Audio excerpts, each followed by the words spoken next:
Welcome, kids, to Kids Church here at Journeys Crossing. My name is Jeff. I am so excited that you are here with us today on our 8th week and final week of competition at Goodman's Global Games. We're going to see how all of this wraps up today.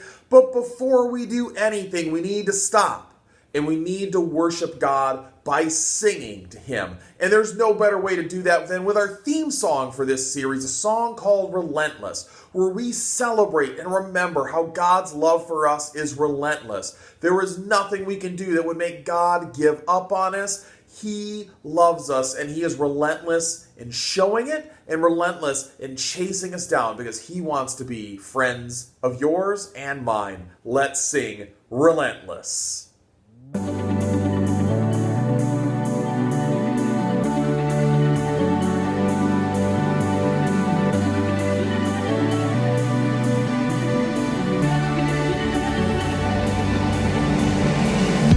Salvation sounds a new beginning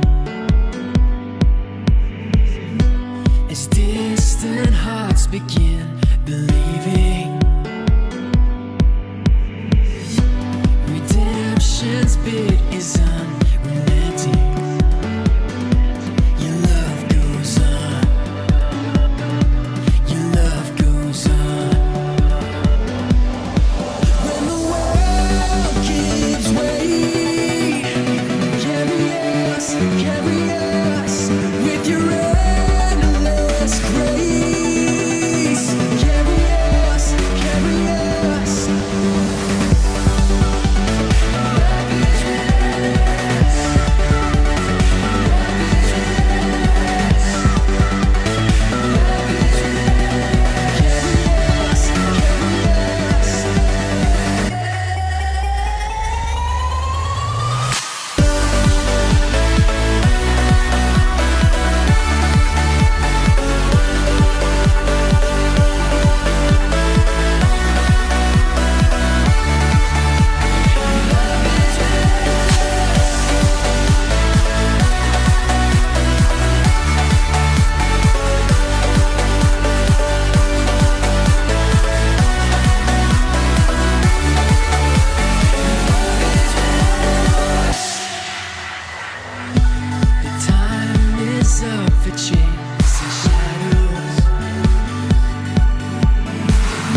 Well, welcome back here to Kids Church and Goodman's Global Games, and we need to get things kicked off with our Trivial Worldwide warm-up. You know, here at Goodman's Global Games, we're celebrating teams from all over the globe competing in Olympic-style competition, and we've been giving you opportunities to test your trivia of all things worldwide and Olympic. I've got 4 questions for you this morning. Here we go with question number 1. In 2011, 209 confirmed tornadoes occurred in a span of 24 hours. That's one day. In what country? Is it A, Greenland, B, USA, or C, Peru? Probably a guess for all y'all. Your answer in 3, 2, 1. It is B, the United States of America. You know, the middle of our country, man, there are tornadoes up the wazoo there. In fact, I used to work for a guy who was a tornado chaser. That's right, when he found out there was going to be a tornado somewhere, he got in his van and he drove towards the tornado. To each their own, I guess. That's a little strange. Here we go with question 2. What country is also the world's smallest continent? Probably a lot of you have learned this in school already. Is it A, Argentina, B, Australia, or C, Austria? Those countries sound a lot the same, but what is your answer? In 3, 2, 1. That's right, it is Australia, a big island out in the middle of the ocean that is its own country and its own continent. All right, question 3. In 2012, what country was home to the world's largest electronics company? Is it A, Guatemala, B, USA, or C, Japan? Your answer in 3, 2, 1. It's Japan. Japan is home to all kinds of electronic companies, as America is, but in 2012, Japan was the biggest. And our final question, Rafael Nadal. If you guys know tennis, you know Rafael Nadal. His excellent on clay tennis courts earned him the nickname King of Clay. Actually, he's pretty darn good at all tennis courts, but clay is definitely his best. What country is Nadal from? Is he A, from India, B, from China, or C, from Spain? Your answer in 3, 2, 1. That's right, Rafael Nadal is Spanish. He is from Spain, and he is an incredible tennis player. If you ever watched Rafa play, wow, amazing.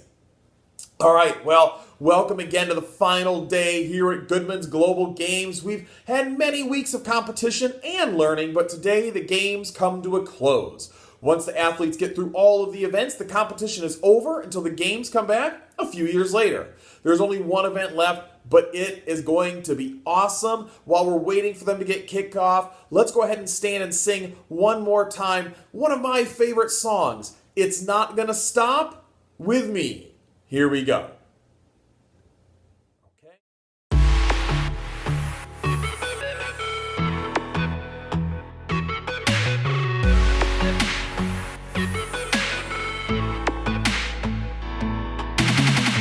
Let's go, running into destiny.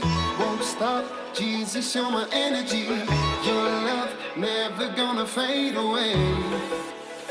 I've got a good thing, sing out, dancing in your victory. Hands up, I'm defying gravity. Your word, holding on to what you say. I've got a good thing going, and it's not gonna stop with me. Your message of love, it's not gonna stop with me. Until the whole world sees your love. Until the whole world knows your name. Until the whole world sees your love.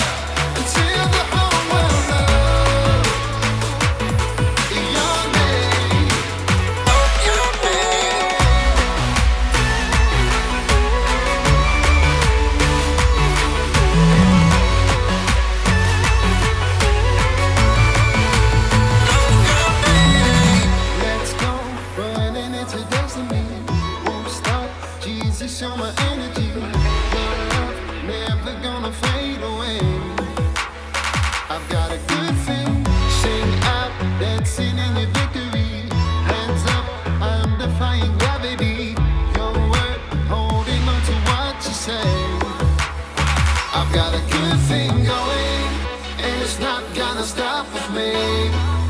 Your message of love is not gonna stop with me until the whole world sees your love.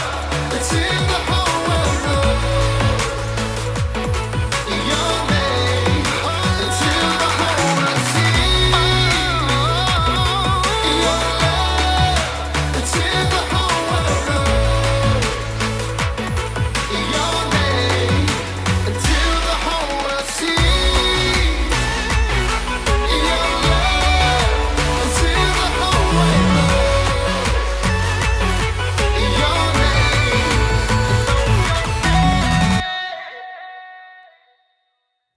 Well, great job singing, everyone. And I mentioned earlier that the final event today is going to be awesome, and I bet nobody here can guess what it's going to be. Who thinks they know what the final event is? All right, on the count of three, I want you to shout it out. 1, 2, 3.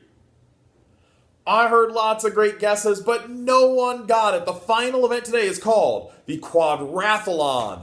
That's right, it is a distinct event just for Goodman's Global Games. It is 4 events in one. Teams will ski, they will bike, they will row, and they will run their way to victory. We're learning something about leadership today as well, because as we've discovered in this whole series, all of us have been designed by God to be incredible leaders here as we live. Now first, we need to check in with Coach Locke and Team Blue and the special chapel service planned for all coaches and athletes today. In fact, I think Rick Rexworth and Hank Happy can tell us a little bit more about it. Let's see what those guys are up to. Hello and welcome one last time for our coverage of Goodman's Global Games. I'm Rick Rexworth. Well, see you later. Whoa, whoa, good buddy. It's not over just yet. And with me as always, Hank Happy. Yes? Nothing, I was just saying you're in the studio with me. I know. All right, then moving on. Today is when it all comes together. When we separate the winners from the losers, the can-dos from the bad attitudes, the wannabes from the true champions. Today's event is the Quadrathlon Relay. What's that? That's a great question, Hank. The Quadrathlon Relay is a 4-part race. Our athletes will start off on skis through some brutal snow-covered terrain. Next up is the bicycle portion of the race for several miles. After the bikes, our competitors are on foot for a long-distance run until the last part of the race, and my personal favorite, a rowboat race. Ooh, that's a lot of stuff. Yes, it most certainly is. Each team sends 4 competitors out to handle one section of the race each. All the training and practice comes down to this one final event. In other news, Mr. Goodman has put together a special chapel service for athletes to attend. They have all been working very hard, and now they get to spend some time worshiping God. The service happens later today before the Quadrathlon Relay. We hope to see you there. I'll be there. All right, glad to hear it.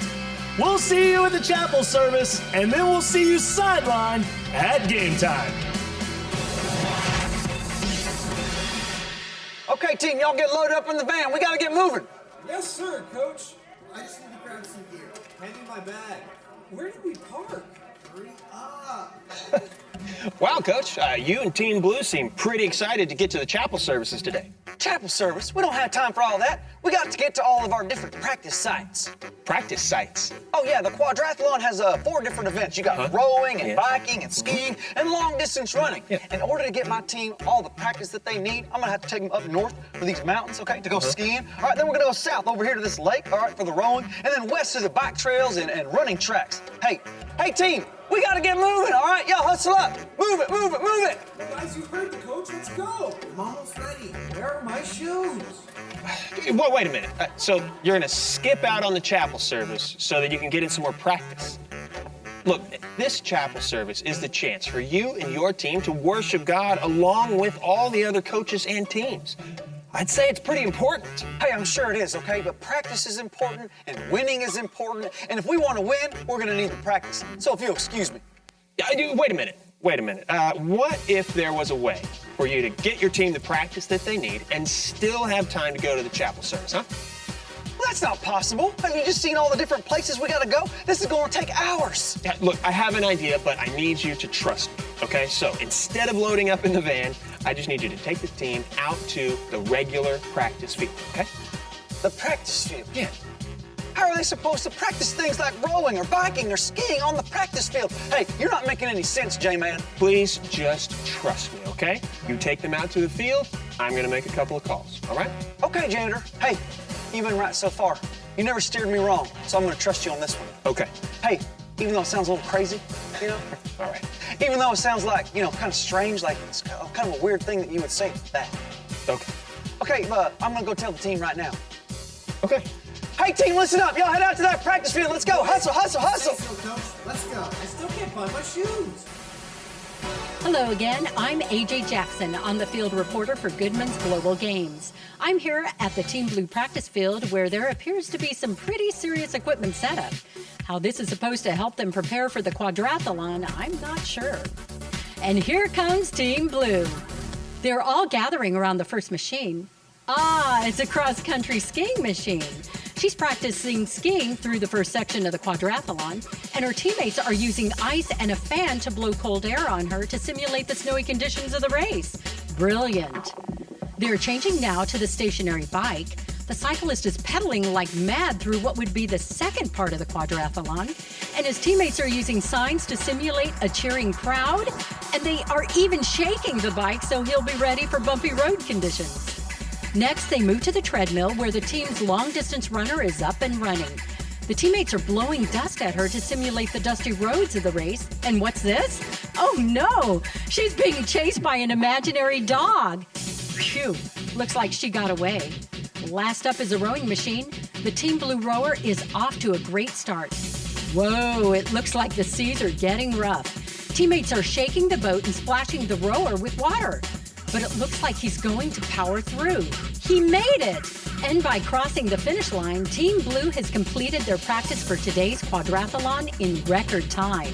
If their performance in the actual race is as impressive as this practice run, then we have a lot to look forward to. And they still have time to attend the chapel service. Oh, I need to get there too. For Goodman's Global Games, I'm AJ Jackson. Well, what a great surprise from Janitor to Team Blue, and I hope this means that Coach Locke will get his team to the chapel service to worship our great God before the final event, instead of skipping it. Now, what he could really use is the info contained in today's final main point of Goodman's Global Games. Let's check it out.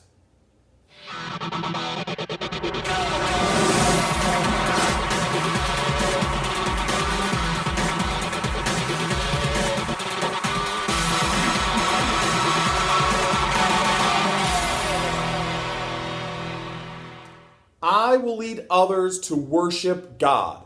Now help me make this last main point a great one. Stand up and shout it with all your might on the count of 3. 1, 2, 3. I will lead others to worship God. Great job, everyone. Worship is very important, and we should spend time worshiping God every single day. But as leaders, we need to help others see that worshiping God is important too. And that means telling people that you follow God. It means inviting them to church, whether it's in the building here or whether it's to watch our studio version of Kids Church at home. It means telling them about Jesus and praying with them too.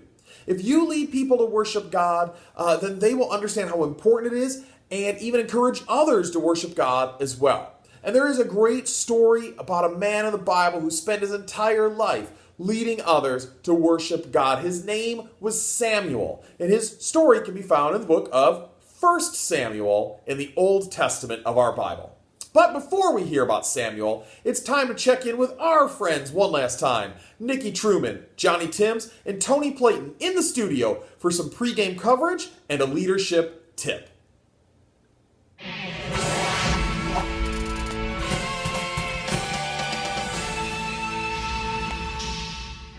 Hi, I'm Nikki Truman with the GGG Network, and this week your leadership tip is sponsored by StandUpAndStandOut.com. If you want to get noticed, you need to go no further than StandUpAndStandOut.com. Well, once again, it is great to be in studio with the two most legendary athletes to ever grace the GGG. Welcome to Johnny Timms and Tony Flayton. In the house! Great to be here. Well, before we analyze today's footage, I want to ask each of you a question, and I want you to answer it in only 5 words. Think you guys are up to it? That depends on how tough the question is. Okay. All right, let's hear it. When you were younger, what was the biggest thing you wanted to do with your life? Easy.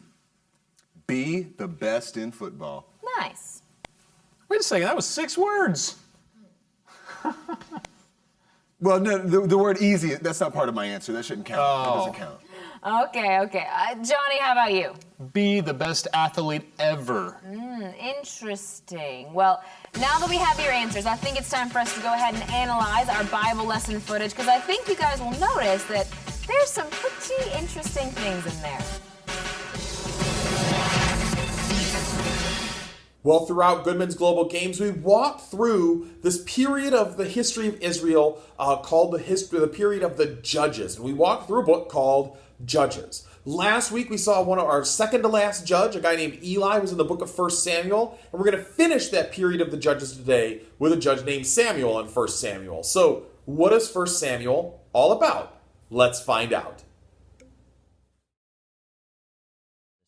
So after Israel was rescued from slavery in Egypt, they made a covenant with God at Mount Sinai and eventually came into the Promised Land. And there Israel was supposed to be faithful to God and obey the covenant commands.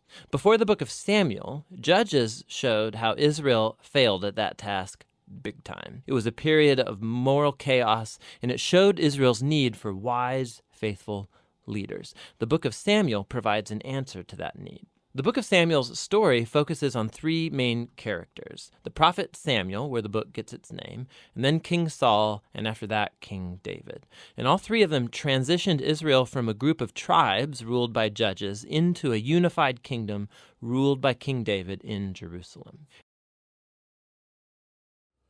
Well, in today's Bible lesson, I want to tell you about the last judge of Israel. His name is Samuel, and he came right after Eli. Samuel's story begins with his mom and dad. There was a woman named Hannah who was married to a man named Elkanah. And unfortunately, Hannah was unable to have children, which made her very sad. Then one day, she and Elkanah went to the tabernacle to offer sacrifices and to worship God.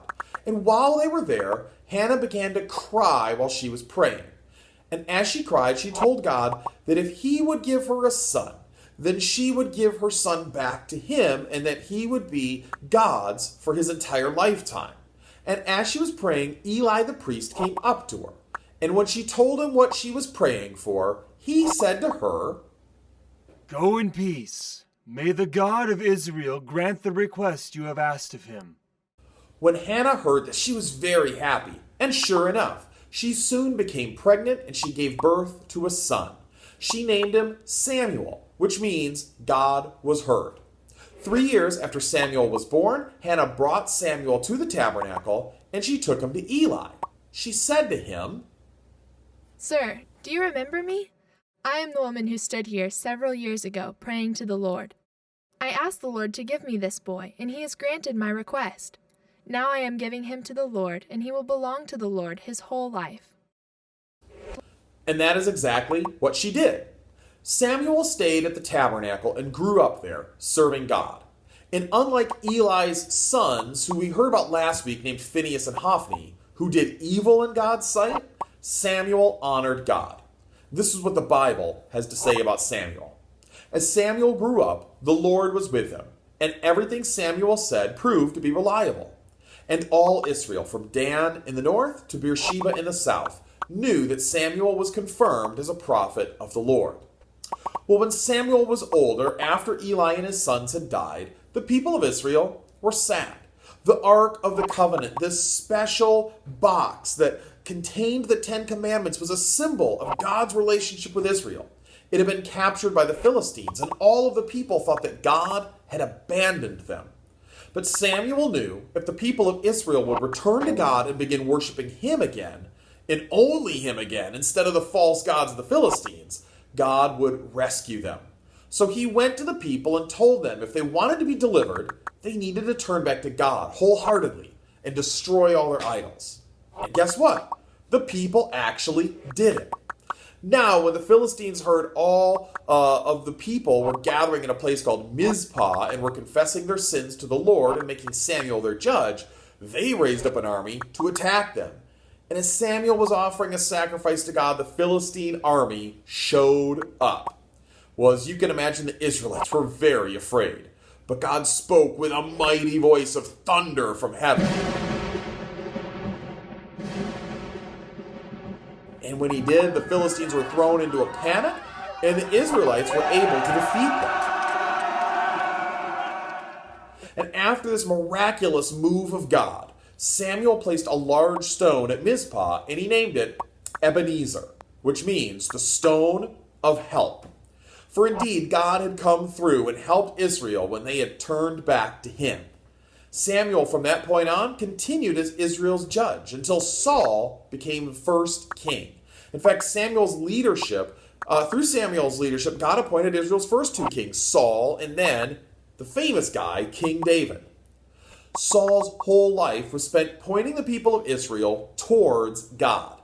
He knew that the only way that the people of Israel would live in peace and have success was if they only worshiped the one true God. And everything Samuel did helped them in that. Now here's the point of this lesson for you. The life that God called Samuel to live is the exact same life he's called us to live. Not to be the judge of Israel, but God wants us to always do things that will point people to his goodness and make them want to worship and follow him. Now, I say this a lot, but one of the best ways to do that is to invite people to come to church, either live here at the building or online for our studio version of Kids Church. But in addition to doing that, if you will live your life doing the things that God wants you to do, obeying him, people will see that you're different, that you serve and love God. And because of that, they will hopefully have a desire to begin doing that themselves. Now, earlier I asked you what you wanted to be when you were younger. Now, are those answers still the same for you today? Well, as you know, we both did extremely well in our careers as players. True. But I can tell you the goals for my life now are very different from when I was younger. Oh, wow. Well, how so? Well, because I've learned that the greatest thing I can do with my life is to live it in such a way as to point others to God, much like Samuel did. Yeah, and the cool thing is that God has given us such a platform to do it from. I mean, playing sports at such a high level, being on shows like this, writing books. Right. But all of that is only good if you use it to show others the way to Jesus. Absolutely. And you two certainly have done that over the past years. Yeah, we have. Except for that little incident in the dance competition. Hey man, nobody's perfect, and all we can do is do our best, and when we do make mistakes, we learn from it, and we make sure they don't happen again. Absolutely. And you guys have been awesome these last 8 weeks. I just really appreciate you coming here and taking time out of your busy schedules to help analyze all these tips with me. It was my pleasure, Nikki. It absolutely was, and mine too. Very good. Well, we're all out of time once again, so thank you, and thank you guys for tuning in to the GGG, and if the network renews us for another season, then we'll see you then. But for now, goodbye and good leading.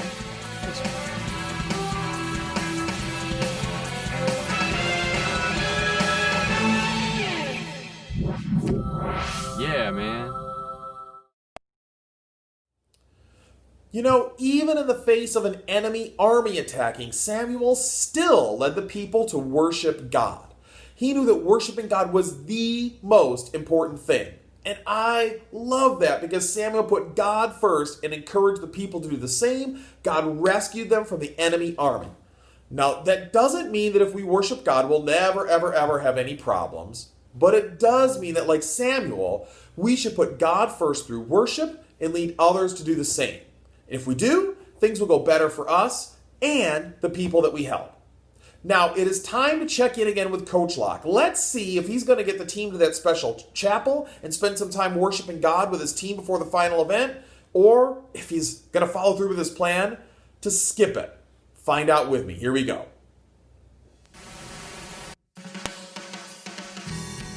Hey Hey, that was amazing! How did you get that all set up? Well, I called in a few favors. I'm just glad I was able to help.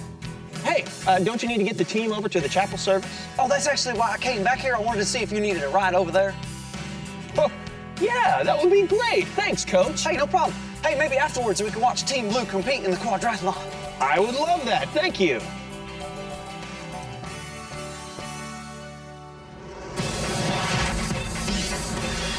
Welcome back, Global Games fans. The chapel service was an incredible time of worship for the athletes and coaches. And now the quadrathlon relay is well underway. It's been a grueling journey through the skiing, cycling, and running, with no team yet gaining a clear advantage. We're now to the final stage, the robo race. Any thoughts, Rick? Yes, I'd say that was amazing. Hank, that's exactly what I would have said. Great job, buddy. Man, thanks. It's really nothing. It's Where am I? And we're back. Anyway, yes, it all comes down to the robo race. Let's check in with our sideline reporter, AJ Jackson, for some close-up race coverage. AJ? Thanks, Rick and Hank. Yes, the quadrathlon has been amazing, and the rowers know that it's on their shoulders now. It looks like Team Red, Team Blue, and Team Green are starting to pull ahead of the pack. And those three are really battling it out. They want to win, and you can see it in their faces. With only a few feet left, Team Blue nudges into a narrow lead. The boats hit the shore, the rowers dash for the finish, and Team Blue just barely crosses first. Team Blue wins the quadrathlon. What a finish. Back to you, Rick and Hank. Thanks, AJ. Great reporting as usual. It's been an amazing finish to an amazing race. Team Blue has certainly come a long way in this year's Global Games. Congratulations to them and their leader, Coach Locke. We expect great things from you and your team in the years to come. Rick? Hey, well said, my friend. Who said what now? Oh boy. For Goodman's Global Games, I'm Rick Rexworth. I thought you were Hank Happy! Of course you did. From all of us in studio, good Global Games. We'll see you next year. Bye!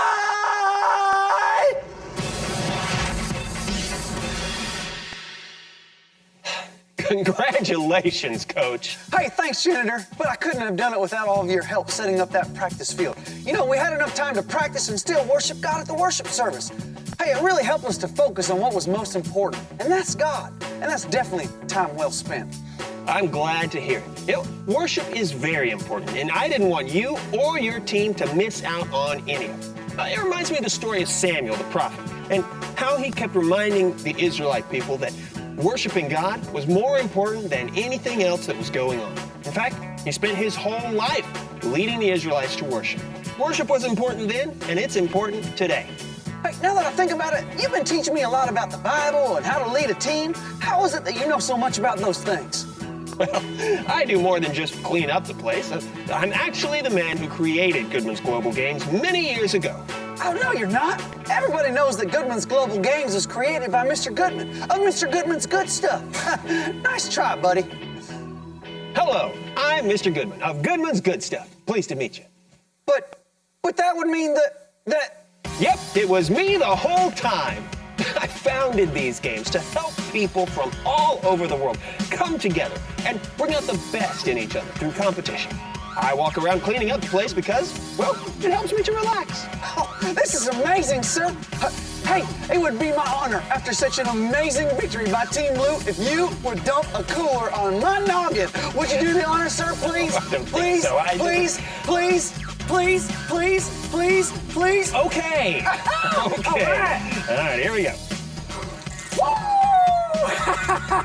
Hey, everybody, I just got a cooler shower from Mr. Goodman himself. Hey, how could I ever thank you? Well, maybe by helping me to clean this up? Yes, sir. All right.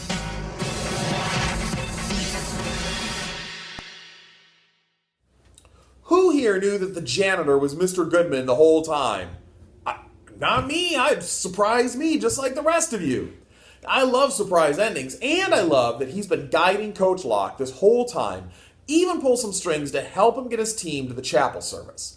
He did a great job of doing what our main point says to do. He led others to worship God. Now, we don't need a special chapel service to worship God. We can worship Him anywhere. We can worship God anytime. And we can lead others to worship God too. Is how God designed us to live. Here's a Bible verse that's going to help us to remember to lead others to worship God. I want you to check it out.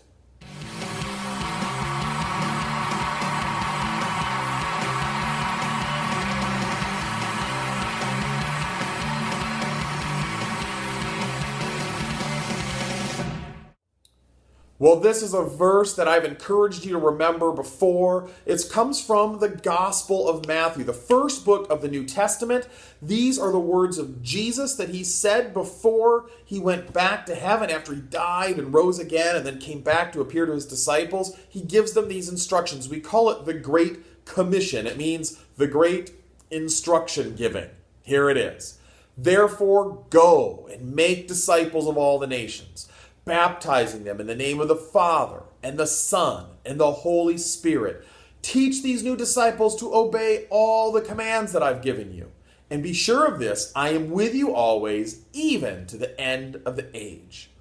Like I said, these words were spoken by Jesus to his disciples, but it wasn't just a command for them. It's a command for us today too. It's a command for all people who have found Jesus and are following him.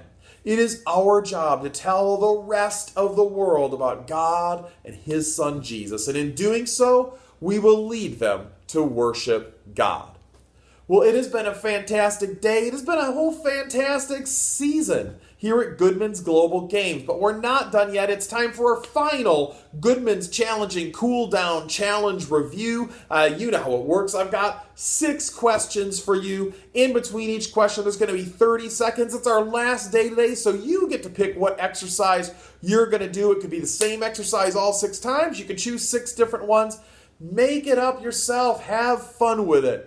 But join us here for this review, and then I'm going to come back. I've got some information about our Operation Christmas Child Christmas Box Challenge and about what's coming next, since this is our last day at Goodman's Global Games. So here we go, review time. I'll see you in a bit.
Well, good answers and good training, my friends. To help us remember what we learned today, let's all say our main point together one last time. I will lead others to worship God on the count of 3. 1, 2, 3. I will lead others to worship God.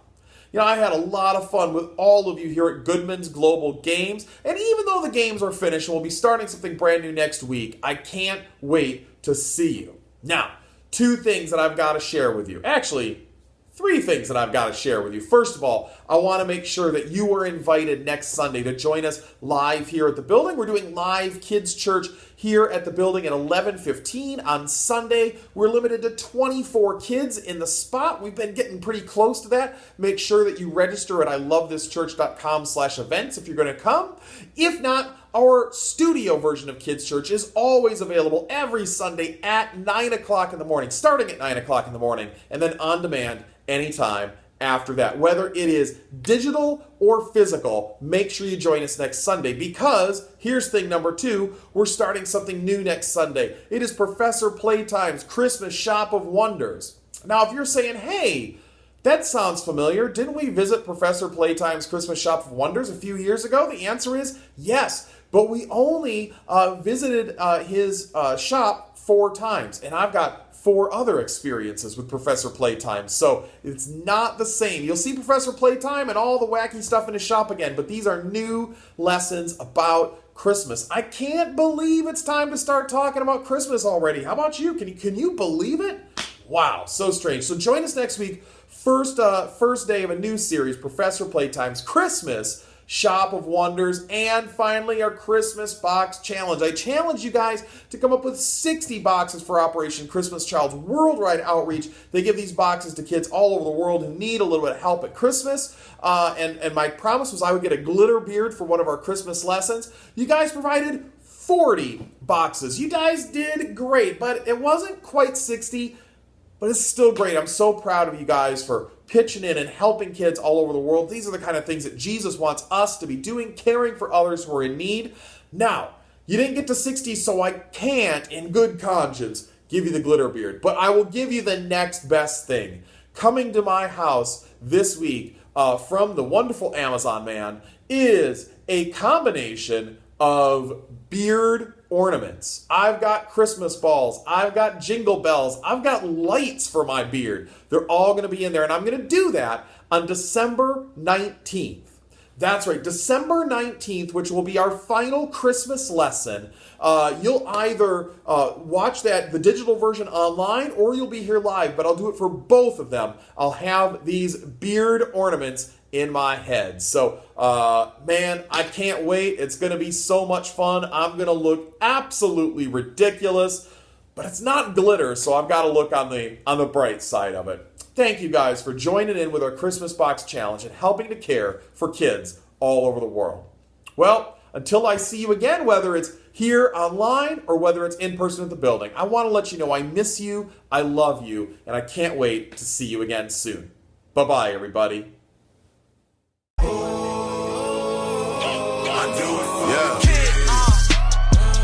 Young man, always surfing, no waves.